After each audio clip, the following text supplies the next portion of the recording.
Creating democratic institutions, you need to entrench within the population the idea that those are inviolable institutions rather than simply things that can be dispensed with for the popular will. Secondly, why this brutalises leaders and governments and encourages them to turn to the tactics that have worked in the past in situations that are inappropriate for doing this. Firstly, 3 points are wrong. Firstly, this idea that trials are going to give Gaddafi more dignity than he got. First of all, it is an interesting description of the Saddam trial that it gave Saddam a huge amount of dignity. We would suggest it is a wrong description. Second of all, we would suggest that the dignity and the defeat of Gaddafi comes from the fact that he is, first of all, captured and tried and no longer in charge of Libya, but second of all, nobody precluded the possibility of execution after a fair trial, right? In that case, you get all of the benefits of having Gaddafi dead and none of the harms of having this perceived to be an illegitimate imposition where he was given no justice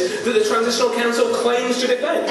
What's more, this idea that the Milosevic trial was bad, therefore we can't ever have trials, is ridiculous. Firstly, it's an argument for having better trials, like every Argentinian war trial, like the trial of Jorge Videla. We can do this, guys. And finally, this idea that begging is really important. What begging conjures up is the idea of sympathy. It is a terrible thing that the enduring image of Gaddafi is going to be of a defenceless old man begging for his life in the face of an oppressive regime, right? That is terrible to have as the enduring totemic image of the instigation of this new regime, right? Because it suggests that they are adopting the very brutal methods that Gaddafi was willing to adopt. You get rid of the man, you don't get rid of the methods. Secondly, Jordan tells us, Ceausescu, he got assassinated and that was great, and Stalin, people still supported communism.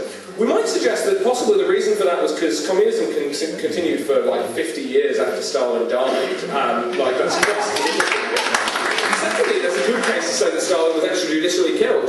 Thirdly, the most important thing about this is that the best way of getting post-conflict resolution was looking at something like Nuremberg, right? Because it provides a symbolic defeat of the entire ideology underlying those groups, and also suggests that this is the collective of Libya, right? Rather than simply a few soldiers. They've got it wrong when they say, it's important that this is seen to be ordinary Libyans. This isn't seen to be ordinary Libyans because they weren't ordinary Libyans, they were soldiers for the rebels. In that case, it's much better on our side because you get justice from Libyans by Libyans.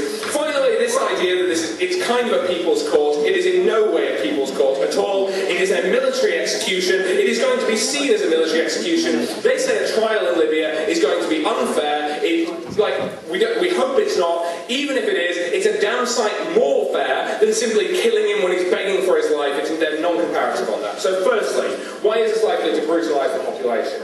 The first thing to recognise is that most ordinary people are not actively political, right? Lots of them are either neutral on politics or neutral on the new regime, right? The point is that firstly, the image of the new regime and the way that they encounter it most popularly is through the YouTube video of an old man begging not to be killed.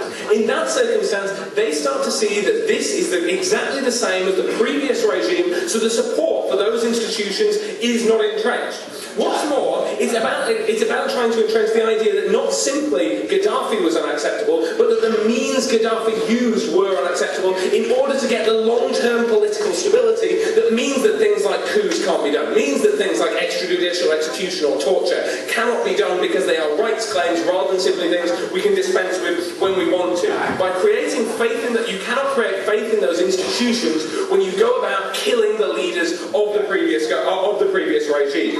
What's more, we think it brutalises those people who are anti-Gaddafi. First of all, as opening government said, you get recognition for the most brutal views. But secondly, because it always begets more violence, right? Whenever you execute anybody, or whenever you do it in a particularly brutal way, because you often think that the harms of your experience are going to be removed when Gaddafi is killed, right? Not through any rational basis, but through the kind of viscerality of how much you blame Gaddafi. When that doesn't go away, you have a continual urge to violence, which means you are more likely to want to engage in things like the lynching of Sunnis after Saddam, and it also suggests that the ideology of Gaddafi was entirely irrelevant, right, and should not be listened to. We think that's terrible in terms of reconciling those supporters of Gaddafi back into Libya, which they have to do, right? At the point at which you say there is no way in which this person deserved even a fair trial, you equally serve to discredit all of those other people, which means that you can't live together.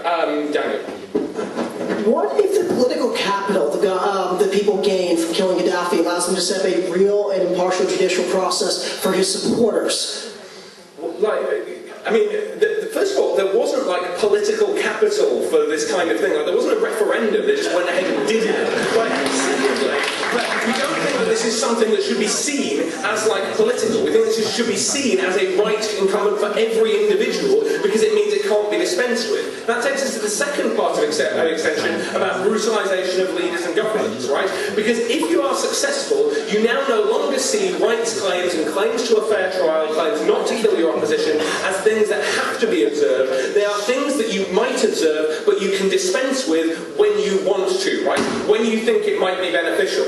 First of all, that means that when crises emerge, you are always likely to turn back to those tactics, right?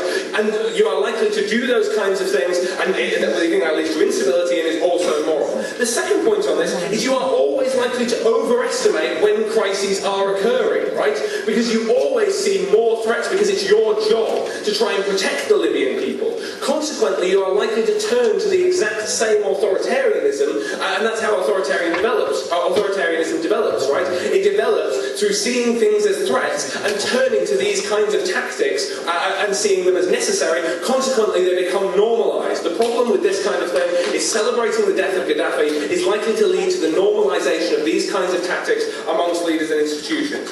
Finally, we think on a very brief point, we agree with opening government that Gaddafi supporters are not going to be happy with the death of Gaddafi. The most important point on this, however, is that his children are still extremely well financed, extremely supportive of Gaddafi, and extremely likely to continue with the same kinds of instability and support for his memory, which is now likely to have more support from the ordinary population because they see this old man being unjustly killed. I'm very